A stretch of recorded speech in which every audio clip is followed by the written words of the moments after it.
El Archivo Municipal de Toledo es uno de los archivos más importantes en cuanto a la variedad de sus fondos documentales que existen en España, pero no solamente por fondos documentales propios del archivo, sino también por una magnífica biblioteca, una muy buena hemeroteca, cartoteca, fototeca, es decir, hay muchos materiales diferentes, ¿no?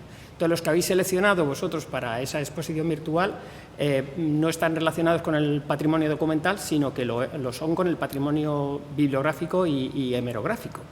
Habéis elegido una noticia, el Alcázar, la inauguración del museo en 1971, y el Alcázar es un periódico que tiene una larga vida, se inicia en 1936 y llega hasta la década de 1980, miles de ejemplares, decenas de miles de páginas.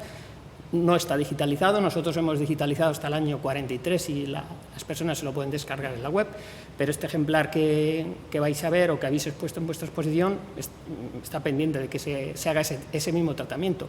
Junto con este El Alcázar también hay otros elementos del patrimonio hemerográfico, como la revista Toledo, que es una revista editada por Santiago Camarasa, que es una revista que aparece en 1915 y termina en 1931 con más de 200 y pico números, que destaca sobre todo por la importancia que tiene la imagen, la fotografía, los grabados en ese periodo, en las primeras décadas del siglo XX. Muy inusual, muy moderna, muy cercana, o sea, es muy peculiar, o sea, que es una revista muy bonita de ver. Es una revista que está entera digitalizada, que la gente se la puede descargar, está en hispana, o sea, que es...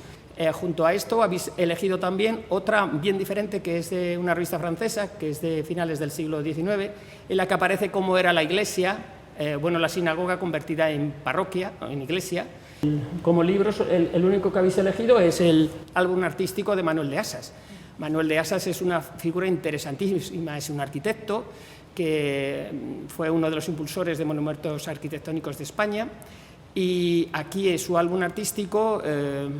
Lo que hace, bueno, hay textos de él y luego hay de dibujantes como Legrand, etcétera. La mayoría son litografías y hay alguna, puede haber calcografías, aguafuertes. Desconozco ahora los componentes que se utilizan en las ilustraciones de ese álbum artístico, pero hay varias páginas dedicadas a la propia sinagoga.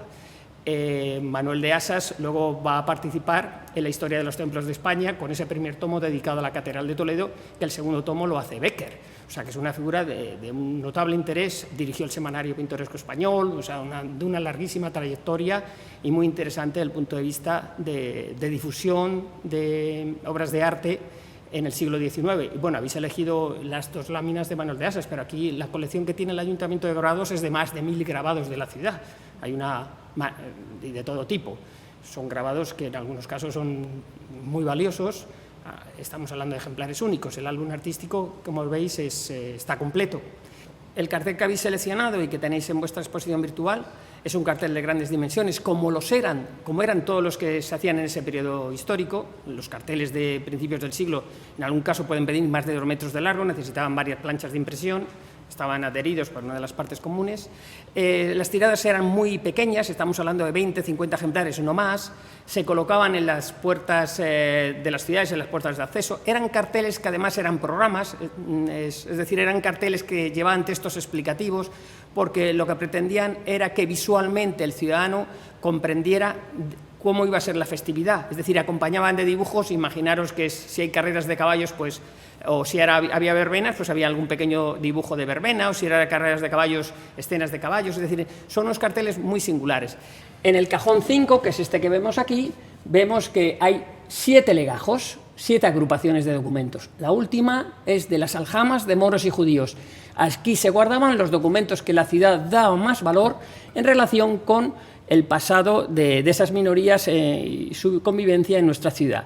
Aquí, en este cajón 5, legajo 7, está el documento que hemos visto ahí abajo de relacionado, datado en Guadalupe, para que los judíos no pudieran vender las sinagogas ni los osarios.